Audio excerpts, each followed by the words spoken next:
நம் வாழ்வில் ஈடு செய்ய முடியாத சிலவற்றுள் ஒன்றுதான் உணவு. அதை வீணாக்காமல் மதிக்க கற்றுக்கொள்வோம். வணக்கம் மக்களே, உங்கள் அனைவரையும் ஒரிஜின் ஆஃப் குக்கிங் சேனலுக்கு வரவேற்கிறேன்.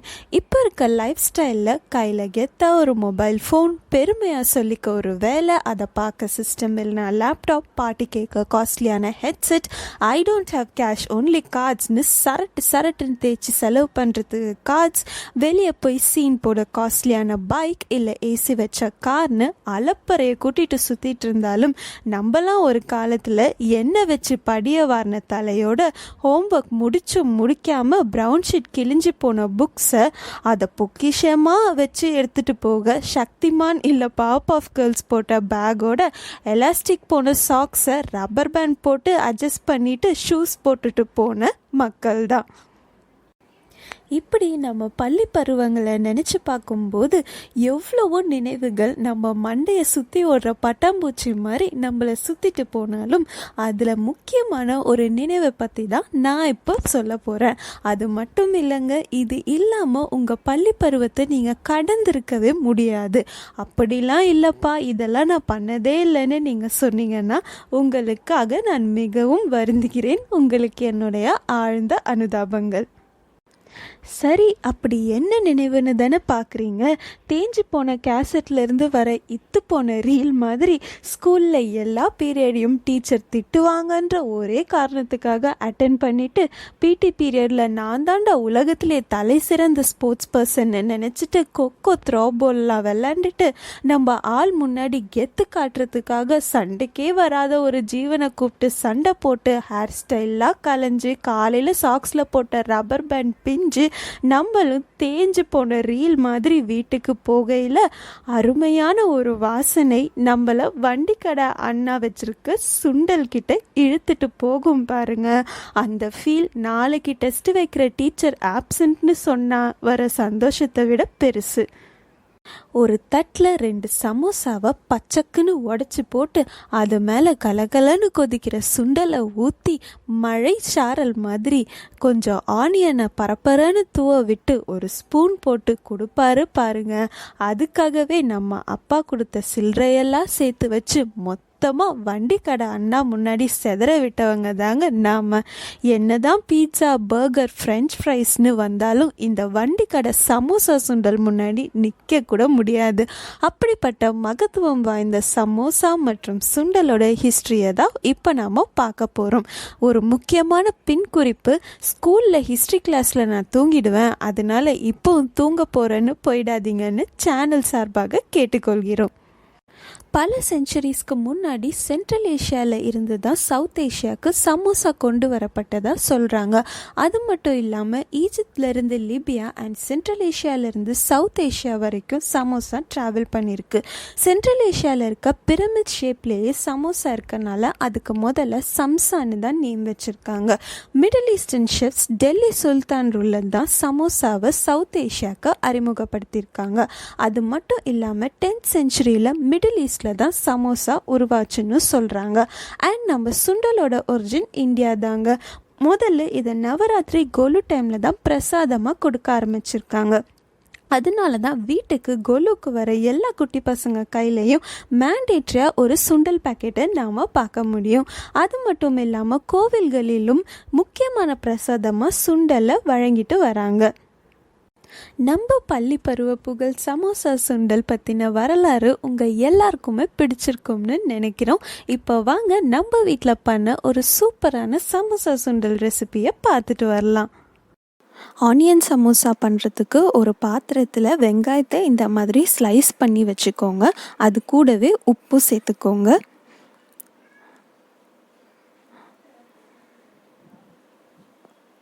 சைட் பை சைட் மைதா மாவில் உப்பு சேர்த்து எண்ணெய் சேர்த்து சப்பாத்தி மாவு மாதிரி பிசைஞ்சு வச்சுக்கோங்க. அது கொஞ்சம் நேரம் ஊறணும். இப்போ இது கூடவே மிளகாத்தூள் சேர்த்துக்கலாம். மிளகாய்த்தூள் உங்கள் காரத்துக்கு ஏற்ற மாதிரி பார்த்து சேர்த்துக்கோங்க. அதே மாதிரி நம்ம இதை வதக்க போகிறதில்ல, அப்படியே சமோசாவில் வச்சு ஸ்டஃப் பண்ணி தான் ஃப்ரை பண்ண போகிறோம். ஸோ அதுக்கு ஏற்ற மாதிரி மிளகாய்த்தூள் சேர்த்துக்கோங்க. அது கூடவே கொஞ்சம் மஞ்சத்தூளும் சேர்த்துக்கலாம். மாவில் ஏற்கனவே உப்பு போட்டிருக்கோம், அதனால வெங்காயத்துக்கு தேவையான அளவு உப்பு மட்டும் இதில் சேர்த்துக்கலாம். இப்போ இதை நல்லா மிக்ஸ் பண்ணி விட்டுக்கோங்க. அந்த மசாலா எல்லாமே வெங்காயத்தில் நல்லா சேர்ந்து வெங்காயத்துக்கு ஃப்ளேவர் கொடுக்கணும். அந்த அளவுக்கு நல்லா மிக்ஸ் பண்ணி வச்சுக்கோங்க. இதை மிக்ஸ் பண்ணி வச்சுட்டு ஒரு 10 மினிட்ஸ் அப்படியே விட்டுருங்க. அந்த மசாலாலாம் வெங்காயத்தில் நல்லா ஊறி வரணும்.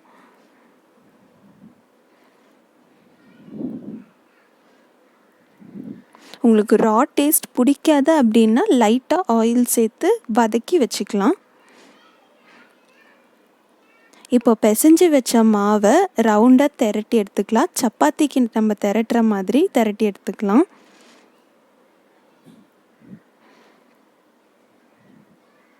மைதா மாவு கோதுமை மாவை கம்பேர் பண்ணால் கொஞ்சம் சாஃப்டாக இருக்கும். அதனால நிறைய மாவு சேர்த்தே திரட்டி எடுத்துக்கோங்க.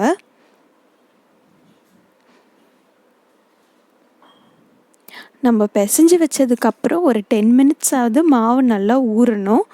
பிசைஞ்ச உடனே இந்த மாதிரி திரட்டிடாதீங்க.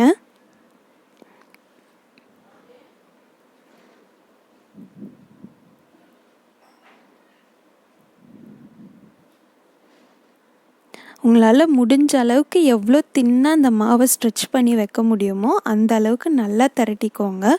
ஏன்னா அப்போ தான் சமோசா ஃப்ரை பண்ணி எடுக்கும் போது மைதா மாவுன்றதால கொஞ்சம் ஹார்டாகும். அதனால தான் எந்த அளவுக்கு தின்னாக திரட்ட முடியுமோ அந்த அளவுக்கு நல்லா திரட்டி வச்சுக்கலாம்.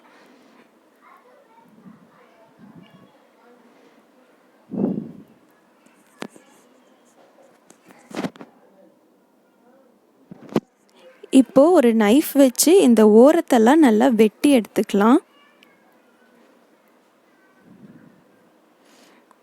4 ஓரத்தையும் இந்த மாதிரி வெட்டி எடுத்துடுங்க.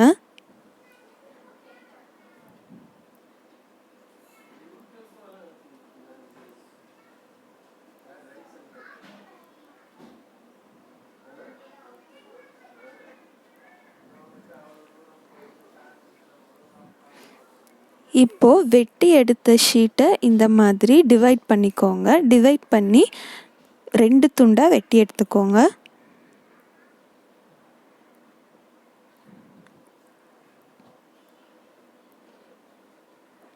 இதே மாதிரி எல்லா மாவையும் பண்ணி இந்த மாதிரி ஷீட்டாக எடுத்து வச்சுக்கோங்க.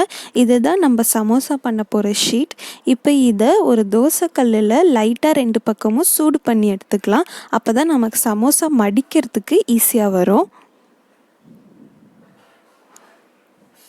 ரொம்ப சூடு பண்ணோன்னு இல்லை, லைட்டாக இந்த மாதிரி ப்ரௌன் ஸ்பாட் வர வரைக்கும் சூடு பண்ணி எடுத்தால் போதும்.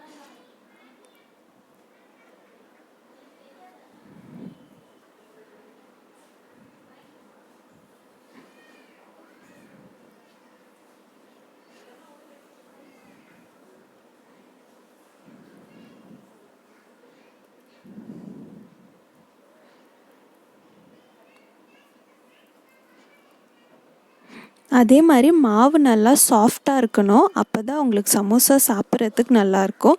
இப்போது இந்த மாதிரி பாக்கெட்டாக பண்ணி வச்சுக்கோங்க சமோசாவை. நம்ம வெங்காயம் பண்ணி வச்சோம் இல்லையா, அந்த மசாலாவை இந்த மாவு கூட சேர்த்து பாக்கெட் மாதிரி இப்படி பண்ணிவிட்டு எண்ணெய் காய வச்சு இப்படி ஃப்ரை பண்ணி எடுத்துக்கோங்க சமோசாவை. தீ கொஞ்சம் கம்மி பண்ணியே வச்சுக்கோங்க. அப்போ தான் மாவு நல்லா வேகும். அப்படி இல்லைன்னா மாவு வேகாமல் உள்ளே உங்களுக்கு சாஃப்டாக இருக்கும், வெளியே நல்லா ரஃப் ஆகிடும். ஆனால் அதனால் ஹீட் எப்போவுமே கம்மி பண்ணி வச்சுக்கோங்க. ஆனால் எண்ணெய் நல்லா காஞ்சிருக்கணும். காயாமல் போட்டிங்கன்னா அப்புறம் சமோசா நல்லா வராது, பிரிஞ்சிடும் சமோசா.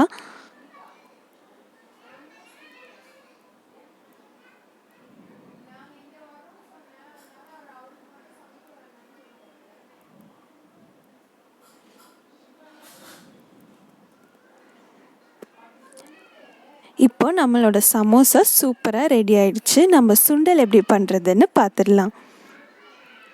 ஒரு மிக்ஸி ஜாரில் வெங்காயத்தை இந்த மாதிரி கட் பண்ணி போட்டுக்கோங்க. அது கூடவே தக்காளியும் கட் பண்ணி போட்டுக்கலாம்.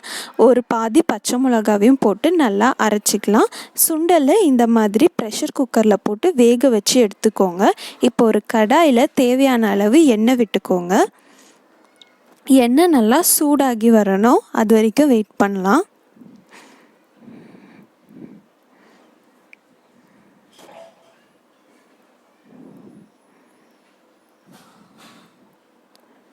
இப்போ இது கூடவே கடுகு சேர்த்துக்கலாம்.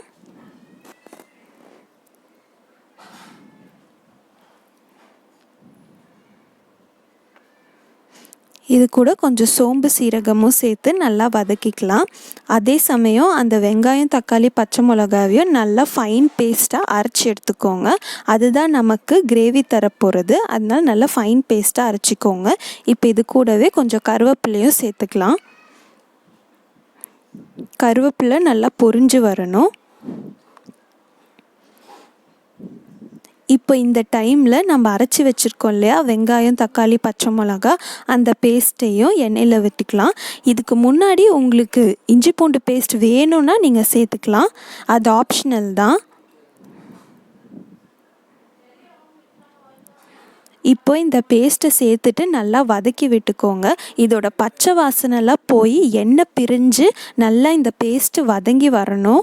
அது வரைக்கும் நல்லா வதக்கிக்கோங்க. இப்போ இது கூட தேவையான அளவு மிளகாத்தூள் சேர்த்துக்கலாம். நம்ம ஏற்கனவே பச்சை மிளகா போட்டிருக்கோம். அதனால மிளகாத்தூள் காரத்துக்கு ஏற்ற மாதிரி பார்த்து சேர்த்துக்கோங்க. அது கூடவே கொஞ்சம் மஞ்சத்தூளும் சேர்த்துக்கோங்க.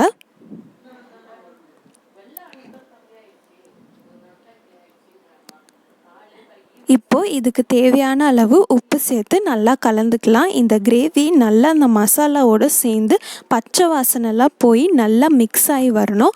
அது வரைக்கும் நம்ம நல்லா கிளறி விட்டுட்டே இருக்கலாம்.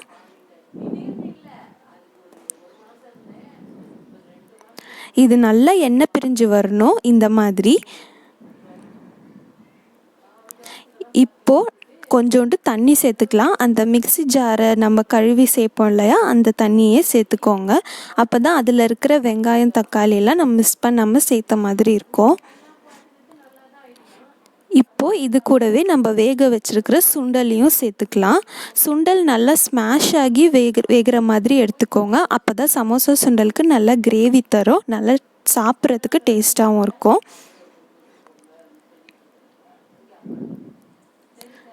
இப்போ இது கூட தண்ணி சேர்த்து இந்த மாதிரி நல்லா கொதிக்க விட்டுறலாம். அந்த கிரேவியோடு சேர்ந்து அந்த சுண்டலும் நல்லா கொதிச்சு வரணும்.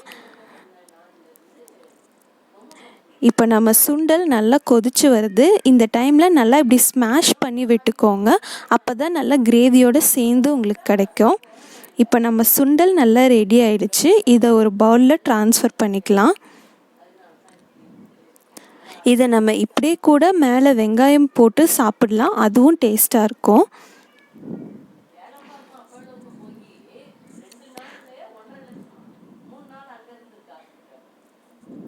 இந்த மாதிரி வெங்காயம் தூவிடுங்க மேலே. இது வேண்டாம், வெங்காயம் உங்களுக்கு பிடிக்காதுன்னா நீங்கள் சேர்க்க வேண்டாம். இது மேலே கொஞ்சம் கொத்தமல்லி தூவிக்கலாம். இதை இன்னொரு மாதிரியும் சாப்பிட்லாம். அதுதான் நம்மளோட சமோசா சுண்டல். சுண்டலை சேர்த்துக்கோங்க ஒரு பவுலில். அதுக்கப்புறம் நம்ம சமோசா செஞ்சு வச்சுருந்தோம் இல்லையா, அந்த சமோசாவை நல்லா உடச்சி தூளாக்கி போட்டுக்கோங்க. ரொம்ப தூளாக்க வேணாம், கொஞ்சம் அப்படியே சமோசா தெரியணும். இந்த மாதிரி நல்லா உடச்சி போட்டுக்கோங்க. நீங்கள் சமோசாவில் வைக்கிற ஃபில்லிங் உங்கள் இஷ்டம்தான். அப்படி ஆனியன் வேண்டான்னா நீங்கள் உருளைக்கிழங்கு மசாலா செஞ்சு கூட வச்சுக்கலாம். அது உங்களோட இன்னோவேஷன் பொறுத்து.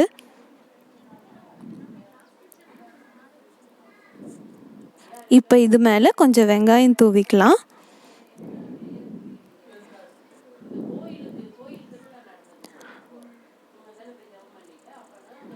அது மேலே கொஞ்சம் கொத்தமல்லியும் தூவிக்கலாம். இப்போ நம்ம சூப்பரான சமோசா சுண்டல் ரெடி. என்ன மக்களே, சமோசா சுண்டல் பார்த்ததும் உங்கள் பள்ளி பருவத்துக்கே ட்ராவல் ஆகி போயிட்டீங்கன்னு தெரியுது. ஸோ நீங்களும் இந்த ரெசிபியை உங்கள் வீட்டில் ட்ரை பண்ணி என்ஜாய் பண்ணுங்கள். அதுக்கு முன்னாடி நம்ம சேனலுக்கு மறக்காமல் சப்ஸ்கிரைப் பண்ணுங்கள். பக்கத்தில் இருக்கிற பெல் பட்டனையும் நம்ம ஸ்கூல் பெல் மாதிரி நினச்சி டக்குன்னு அடிச்சுட்டு போங்க. அண்ட் இந்த வீடியோ உங்கள் எல்லாருக்குமே பிடிச்சிருக்கும்னு நினைக்கிறோம். ஸோ லைக் பட்டனை லைட்டாக கிளிக் பண்ணிட்டு போங்க. Meet you in another interesting வரலாறு வீடியோ. அதுவரை உங்களுக்கு டாடா பை பை சொல்லிட்டு கிளம்புறது உங்கள் Kiki. Have an autographic day ahead.